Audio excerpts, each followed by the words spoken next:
किसान साथियों नमस्कार, मैं पुनीत सिसोदिया। किसान भाइयों, टमाटर की खेती यदि आप करते हैं तो उसमें देखिए एक समस्या हमें देखने को मिल रही है, मिलती भी है काफ़ी किसान भाइयों को, कि जो पत्तियां हैं हमारी नीचे की तरफ से पीली पड़ना शुरू हो जाती हैं। जैसे कि आप ये प्लांट हमारा देख सकते हैं इस क्रॉप में, यदि आपको नज़र आ रहा है, अदरवाइज़ मैं जो वीडियो है इसकी वो लगा देता हूँ। इस जो हमारे प्लांट्स हैं इनमें आप देखेंगे कि नीचे से जो पत्तियां हैं वो येलो हो रही हैं, यानी कि पीली पड़कर सूख रही हैं। तो इस तरीके से धीरे धीरे पत्तियां ऊपर की तरफ पीलापन उनमें आ रहा है, तो ये एक बहुत बड़ी समस्या होती है। तो देखिए इसके पीछे का क्या कारण होता है, इसको हम कैसे ठीक कर सकते हैं, क्या हमें इसके लिए देना चाहिए, वो आज इस वीडियो में समझेंगे। यदि पीलापन नीचे से आपकी पत्तियों में बढ़ रहा है और वो बढ़ता ही जा रहा है तो उसको कैसे आप कंट्रोल कर सकते हैं, कैसे पत्तियों को फिर से वहीं पर जो पीलापन है उसको रोक सकते हैं और जो पत्तियां हैं, हमारा जो प्लांट है उसको आप हेल्दी रख सकते हैं। तो चलिए जानते हैं। देखिए जो पीलापन नीचे से होने के कई कारण होते हैं।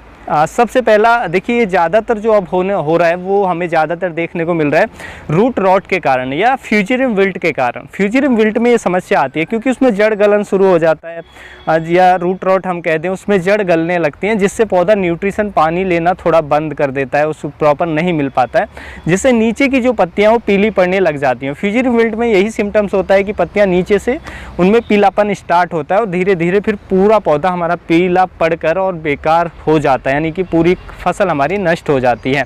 दूसरा ये होता है नाइट्रोजन की कमी के कारण। नाइट्रोजन की कमी में भी पत्तियां पीली पड़ती हैं नीचे से, या हो सकता है आपकी रूट में, प्लांट की रूट में किसी इंसेक्ट का अटैक हो, कीट का अटैक हो, उसके कारण भी। तो देखिए इसके लिए हम आपको एक बहुत ही फर्स्ट क्लास कॉम्बिनेशन आपको बताने जा रहे हैं, जिस कॉम्बिनेशन से आप इस समस्या को रोक सकते हैं। किसी भी कारण से आ रही है ये समस्या आपकी यहीं पर रुक जाएगी। तो कॉम्बिनेशन के लिए जो आप पहले हम लेंगे फंजीसाइड, और देखिए ये जो कॉम्बिनेशन है इसका हमें करना है ड्रिंच, क्योंकि जो समस्या है वो रूट्स के अंदर है, जड़ों के अंदर है, तो इसलिए हम ड्रिंच करेंगे। तो आपको क्या करना है कि ड्रिंचिंग के लिए जो हमें पहला कॉम्बिनेशन के लिए जो फंजीसाइड ले सकते हैं, दो बता रहा हूँ, उनमें से कोई भी आप एक ले सकते हैं। पहला आता है हमारा रोको फंजीसाइड, जिसमें थायोफेनेट मिथाइल टेक्निकल होता है। तो आप किसी भी कंपनी का ले सकते हैं, तो वो आपको टेक्निकल लेना है, यानी कि रोको फंजीसाइड लेना है। या वो नहीं ले रहे हैं तो आप ले सकते हैं रिडोमिल गोल्ड फंजीसाइड, जिसमें हमारा मैनकोजेब प्लस मेटालेक्सिल दो टेक्निकल होते हैं।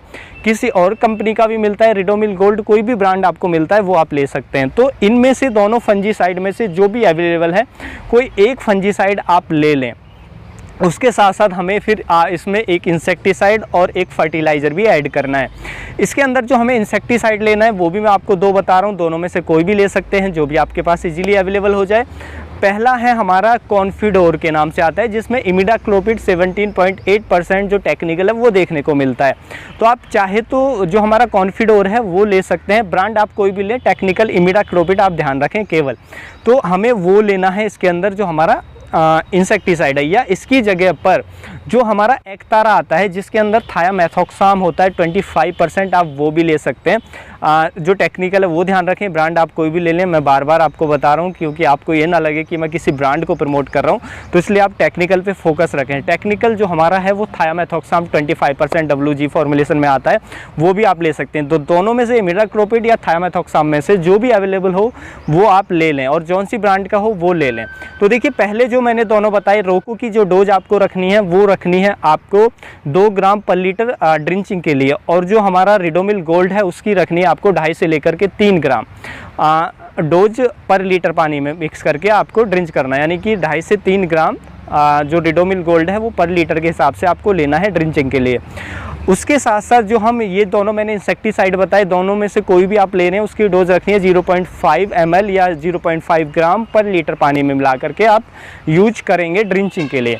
तो ये हमें डोज रखनी है और ये दोनों ही हमें फंजीसाइड और इंसेक्टिसाइड लेने हैं। उसके साथ साथ हमें एक इसके अंदर फर्टिलाइज़र भी ऐड करना है।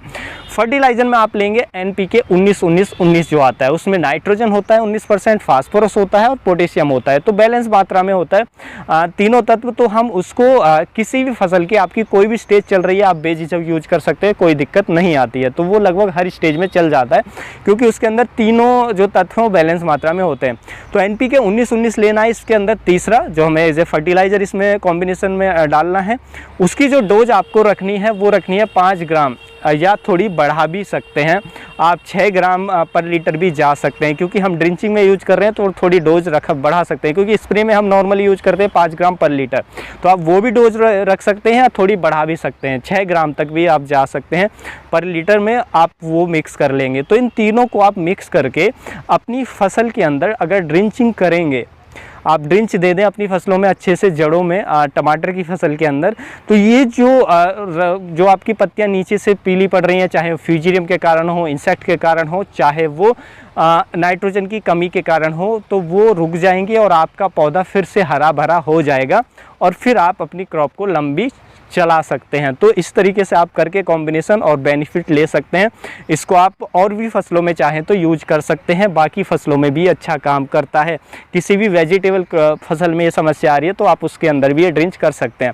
देखिए, कॉम्बिनेशन बनाए तब थोड़ा ध्यान रखें कि सबसे पहले टैंक को पानी से आधा भर लें या आधे से थोड़ा फिल कर लें पानी से। उसके बाद आप जो भी फंजीसाइड ले रहे हैं उसको अलग मिलाएं थोड़े से पानी में, फिर उस टैंक के अंदर डालें, फिर थोड़ा सा पानी डालें, फिर जो इंसेक्टिसाइड आप ले रहे हैं उसको भी अलग मिलाएं थोड़ा सा पानी में, फिर उसको टैंक में डालें, फिर पानी से उसको भर लें और फिर जो आप NPK फर्टिलाइजर जो 19-19 ले रहे हैं उसको भी आप थोड़ा अलग पानी लेकर के उसमें अच्छे से घोलें और फिर उस टैंक में डाल करके और फिर टैंक को फिल करके जब आपको ड्रिंच करना है, तो कॉम्बिनेशन बनाते समय भी थोड़ा आप ध्यान रखेंगे तो भी आपको बेनिफिट होगा। तो इस तरीके से आप यूज कर सकते हैं, बहुत अच्छे रिजल्ट आपको देखने को मिल जाएंगे यदि ये समस्या आपको देखने को मिल रही है। तो उम्मीद है जो जानकारी है आपको अच्छी लगी होगी। जानकारी अच्छी लगी वीडियो को लाइक कर दीजिएगा, ज़्यादा से ज़्यादा फार्मर के साथ इसे शेयर भी कीजिएगा ताकि उन तक भी ये जानकारी पहुँच सके। मिलूंगा मैं आपको एक और नई वीडियो में नई जानकारी के साथ, तब तक के लिए आप अपना ख्याल रखिएगा। धन्यवाद।